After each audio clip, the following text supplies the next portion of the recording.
समस्त भाइयों को विनोद दुबे की तरफ से जय श्री कृष्ण। गुरुदेव महाराज की जय हो, संत समाज की जय हो, साधु मुनि सन्यासी योगी तपस्वी सबकी इस प्रसारण के माध्यम से जय हो। गुरुदेव महाराज की जय हो।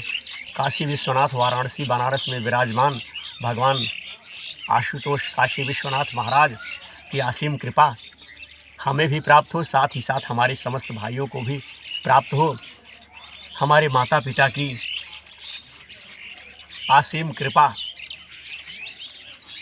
बनी रहे, साथ ही साथ ऋषि मुनि साधु संतों का आशीर्वाद हमें प्राप्त हो कि हम अपनी जन्मभूमि से रह करके भगवान श्री कृष्ण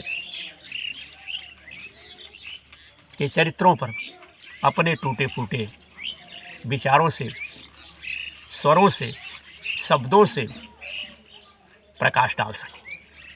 कदाचित हमारे प्रसारण में, हमारे उच्चारण में, हमारे वाक्य में, हमारे शब्द में, हमारी भाषा में अगर कहीं विद्वान भाइयों की जानकारी में कोई कमी आवे, कोई दोष आवे, कोई गलती आवे तो आपका भाई विनोद दुबे, विनोद प्रहरी यूट्यूब चैनल के माध्यम से क्षमा प्रार्थी है। आशा है कि विद्वान भाइयों का भी हमें सहयोग मिलता रहेगा। साथियों, हमारे कार्यक्रम से जुड़ने के लिए आप लोग विनोद प्रहरी यूट्यूब चैनल से सर्च करके जुड़ सकते हैं और आप लोगों की सुविधा के लिए, आप लोगों की समस्या का निवारण करने के लिए हमने एक पब्लिक ग्रुप बनाया है, विनोद प्रहरी यूट्यूबर चैनल। उस पर भी आप लोग जुड़ सकते हैं।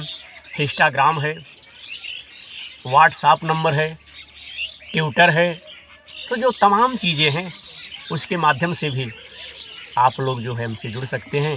जुड़ करके अपना परामर्श, अपना विचार आप लोग हमें दे सकते हैं। आप लोग हमसे फ़ोन के माध्यम से भी जो है संपर्क कर सकते हैं।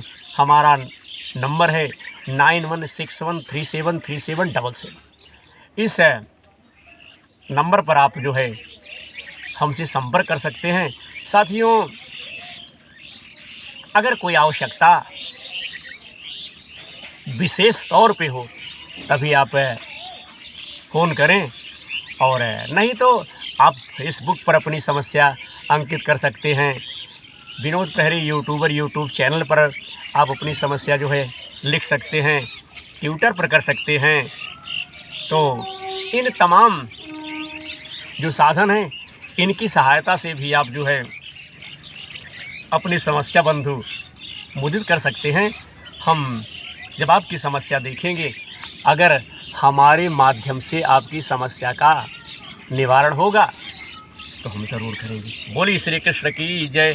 है कृष्ण करुणा सिंधु दीन बंधु जगतपते, गोपेश गोपीकांत राधा कांत नमोस्ते। कर्पूर गौरम करुणावतारम, संसार सारम भुजगेन्द्रहारम, सदा वसंतम हृदयारविंदे, भवम भवानी सहितम नमामि। समस्त बड़ों को हमारा राधे राधे पहुँचे भैया। आज साथियों, श्रीमद् भागवत महापुराण के माध्यम से उद्धव जी से विदा लेकर के विदुर जी का मैत्रेय ऋषि के पास जाना, किस प्रकार से विदुर जी उद्धव जी से विदा होकर के मिल करके किस प्रकार से ऋषि के पास गए, इस पर हम चर्चा श्री भागवत महापुराण के माध्यम से करने का प्रयास कर रहा हूँ। बोलिए द्वारिकाधीश की जय। आज का प्रसंग जो है, उद्धव जी ने कहा कि फिर भैया ब्राह्मणों की आज्ञा पा करके, आशीर्वाद पा करके यादवों ने भोजन किया और वारणी और भोजन किया और वारुणी मदिरा पी और साथ इससे उनका ज्ञान जो है नष्ट हो गया। मदिरा पीने से भैया ज्ञान थोड़ी पैदा होगा, है? मदिरा पीने से ज्ञान तो नष्ट होगा, आपके पतन का भी मार्ग प्रारंभ हो जाएगा। इसलिए भैया मदिरा नहीं पीनी चाहिए। तो जब उन लोगों ने भैया भोजन किया, इसके बाद मदिरा पिया, और तो जब मदिरा पी लिए तो उनका क्या है, ज्ञान जो है नष्ट हो गया। वह दुर्वचनों से एक दूसरे को हृदय में शराब पी करके एक दूसरे को भैया दुर्वचन कहने लगे और एक दूसरे के हृदय में जो है चोट जो है पहुंचाने लगे। मदिरा के नशे से उनकी बुद्धि जो है बिगड़ गई, खराब हो गई। शराब पीने से उन यादों की जो बुद्धि थी भ्रष्ट हो गई। और कहा भी गया कि विनाश काले विपरीत बुद्धि, तुलसी जस भव तब दता, और तैसी मिले सहाय, आप वहाँ आवे नहीं ताहि तहाँ नहीं जाए। जब विनाश का समय आता है तो साथियों मनुष्य की बुद्धि भ्रष्ट हो जाती है।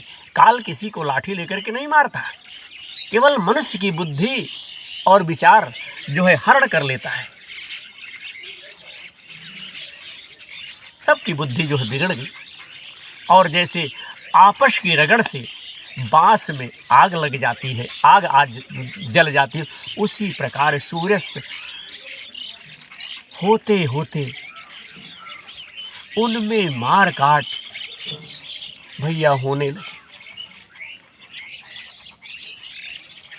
भगवान अपनी माया की उस विचित्र गति को देखकर सरस्वती के जल से आचमन करके एक वृक्ष के नीचे जो है बैठ गए। भगवान सब देख रहे थे और बंधु बैठ गए। इससे पहले ही शरणागतों का दुख दूर करने वाले भगवान श्री कृष्ण ने अपने कुल का संहार करने की इच्छा होने पर मुझसे कह दिया था कि तुम बद्रिका आश्रम चले जाओ। कहाँ चले जाओ? बद्रिका आश्रम चले जाओ। हे विदुर जी, इससे यद्यपि मैं उनका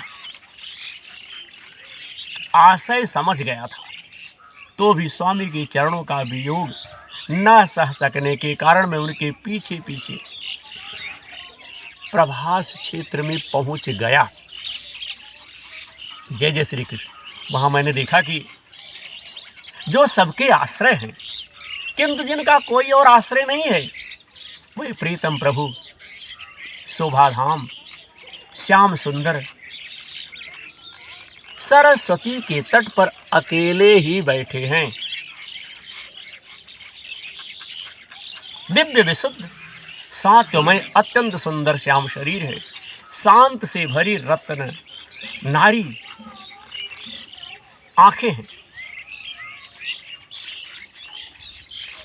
उनकी चार भुजाएं और रेशमी पीतांबर देखकर मैंने उनको दूर से पहचान लिया, जान लिया। वही एक पीपल के छोटे से वृक्ष के सहारा जो है लिए बाईं जांघ पर दायां चरण कमल रखे बैठे थे। भोजन पान का त्याग कर देने पर भी वह आनंद से प्रफुल्लित हो रहे थे।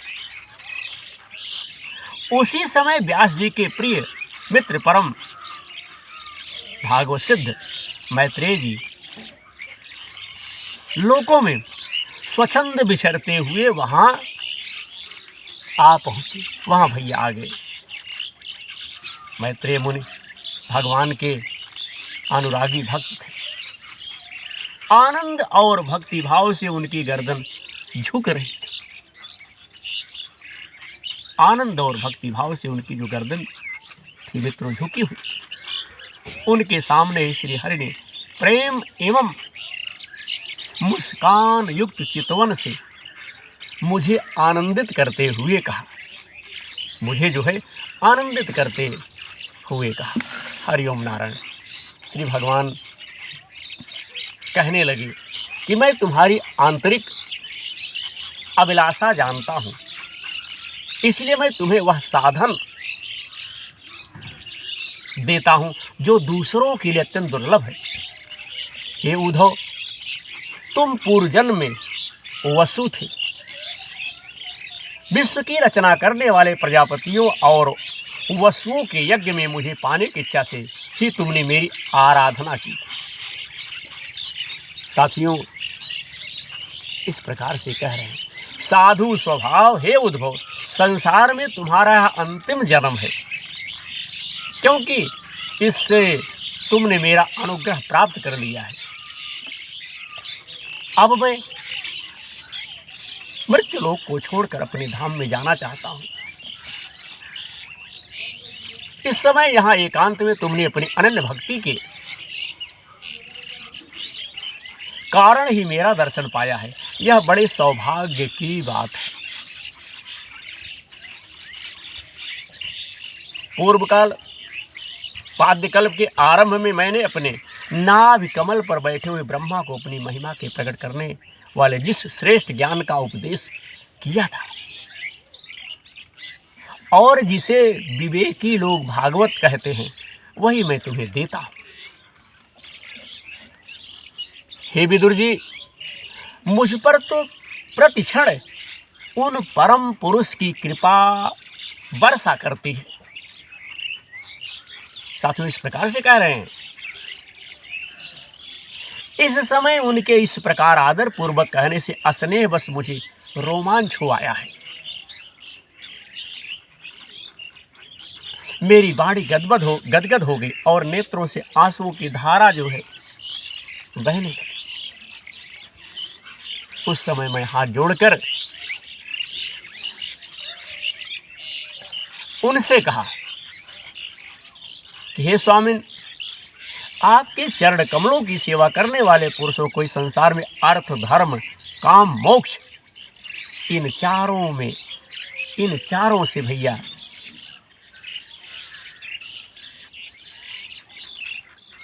कोई भी पदार्थ दुर्लभ नहीं है। फिर भी मुझे उनमें से किसी की इच्छा नहीं है। मैं तो केवल आपके चरण कमलों की सेवा के लिए ही लालायित रहता हूं। हे प्रभु, आप निष्प्रिय होकर भी कर्म करते हैं, अजन्मा होकर भी जन्म लेते हैं, काल रूप होकर भी शत्रु के डर से भागते हैं और द्वारिका के किले में जाकर छिपे रहते हैं। स्वतमा राम होकर भी 16,000 स्त्रियों के साथ रमण करते हैं। इस विचित्र चरित्रों को देखकर विद्वानों की बुद्धि भी चक्कर में भैया पड़ जाती है। हरिओम, जय श्री कृष्ण। हे देव, आपका स्वरूप ज्ञान सर्वदा अबाध और अखंड है। फिर भी आप सलाह लेने के लिए मुझे बुला करके जो भोले मनुष्यों की तरह बड़ी सावधानी से मेरी सम्मति पूछते हैं, मेरा विचार लेते हैं। हे प्रभु, आपकी यह लीला मेरे मन को मोहित सा कर देती है।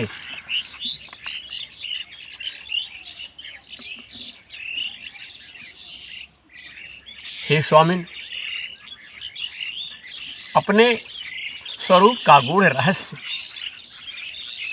प्रकट करने वाला जो श्रेष्ठ एवं समग्र ज्ञान आपने ब्रह्मा जी को बतलाया था या सुनाया था या कहा था, वह यदि मेरे समझने योग्य हो तो मुझे भी सुनाइए, मुझे भी बताइए, हमसे भी कहिए, जिससे मैं भी संसार दुख को सुगमता से पार कर सकूं, आराम से पार कर लूं। जब मैंने इस प्रकार अपने हृदय का भाव भगवान से निवेदित किया, भगवान से कहा, तब परम पुरुष कमल ने भगवान श्री कृष्ण ने मुझे अपने स्वरूप की परम स्थिति का उपदेश दिया। जय जय श्री कृष्ण। विनोद प्रहरी यूट्यूबर यूट्यूब चैनल के माध्यम से पवित्र भूमि, देवभूमि, कर्म भूमि, जन्मभूमि उत्तर प्रदेश। इस प्रकार भैया पूज्यपाद गुरु श्री कृष्ण से आत्म तत्व की उपलब्धि का साधन सुनकर तथा उन प्रभु के चरणों की वंदना और परिक्रमा करके मैं वहां आया। इस समय उनके विरह से मेरा चित्त अत्यंत व्याकुल हो रहा है। हे विदुर जी, अरे पहले तो उनके दर्शन पाकर मुझे आनंद हुआ था, किंतु अब तो मेरा हृदय उनकी विरह व्यथा अत्यंत पीड़ा से भैया जो है पीड़ित हो रही है। अब मैं उनके प्रिय क्षेत्र बद्री आश्रम को जा रहा हूँ,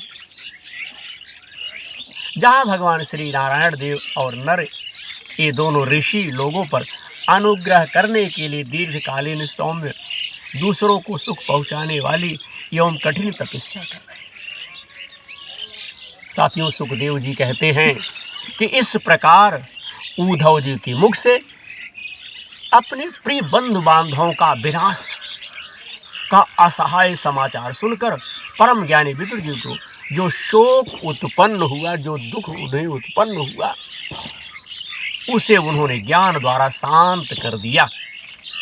जब भगवान श्री कृष्ण के परिकारों में प्रधान महाभागवत उद्धव जी बद्री आश्रम की ओर भैया जाने लगे बंधु, तब कुरुक्षेत्र कुरुश्रेष्ठ, जो कुरुक्षेत्र है कुरुश्रेष्ठ, विदुर जी ने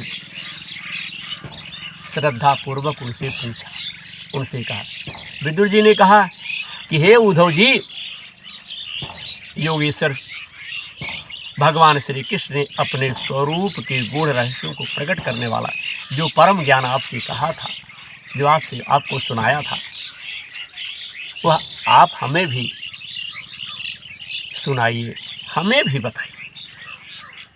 क्योंकि भगवान के सेवक तो अपने सेवकों का कार्य सिद्ध करने के लिए ही विचरा करते हैं, घूमा करते हैं, टहला करते हैं।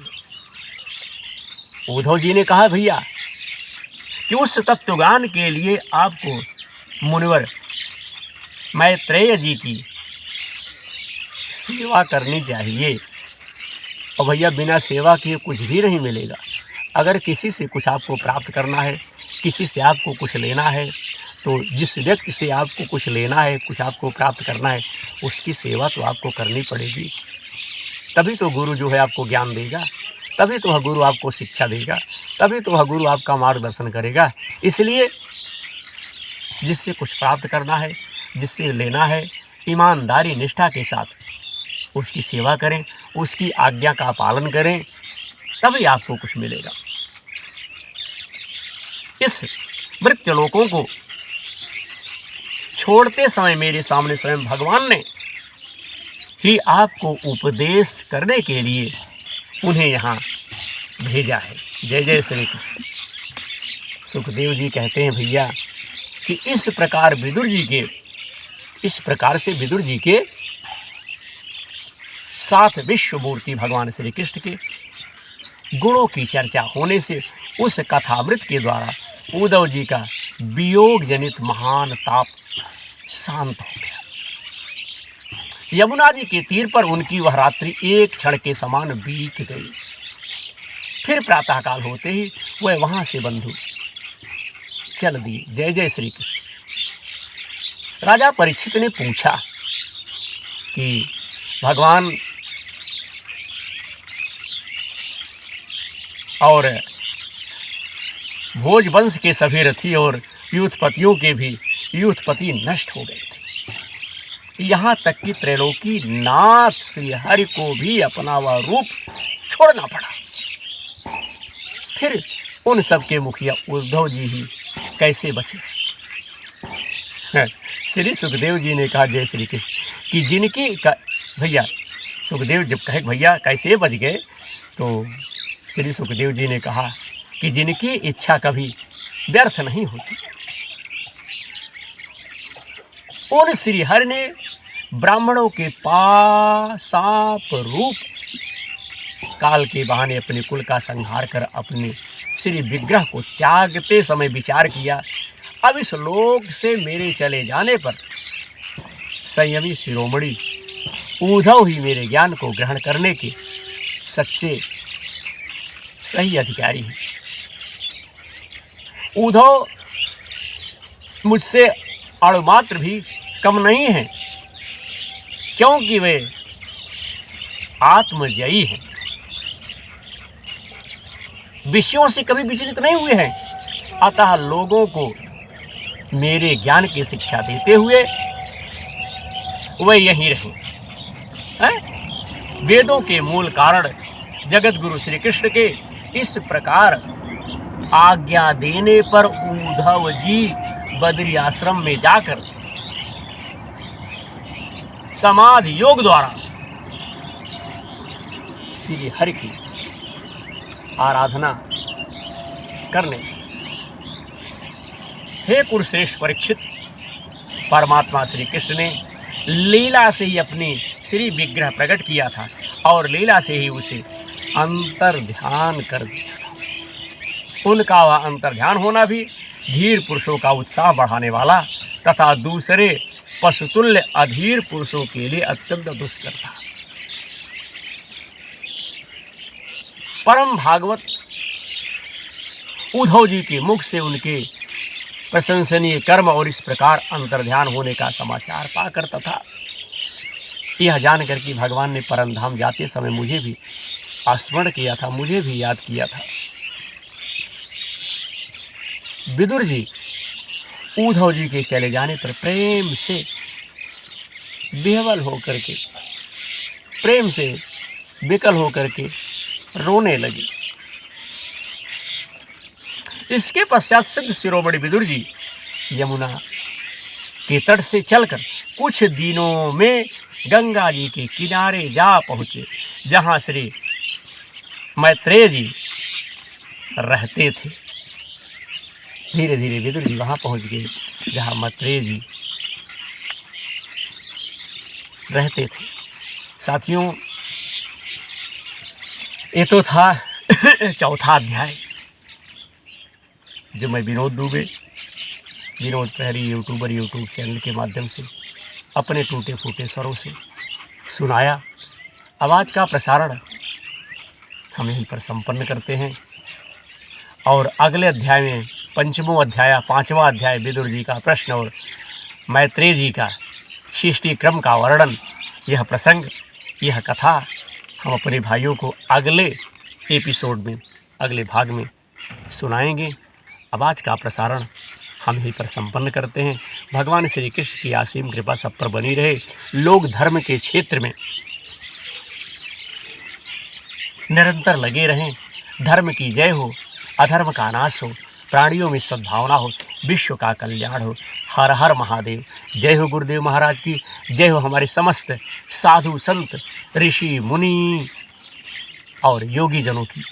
भगवान सबकी रक्षा करें, सबकी मनोकामना जो है पूर्ण करें, सबकी विपत्ति नष्ट करें, सब लोग आरोग्य रहें, परिवार में सुख समृद्धि भरी है। इसी उम्मीद के साथ अपने भाई विनोद दुबे को विनोद प्रहरी यूट्यूब चैनल के माध्यम से अब आप लोग आज्ञा दीजिए। हमारे कार्यक्रम को देखने के लिए आप लोग देखें, यूट्यूब पे सर्च करें विनोद प्रहरी यूट्यूबर, और कार्यक्रम अच्छा लगे तो आप लोग जुड़े। जय श्री कृष्ण।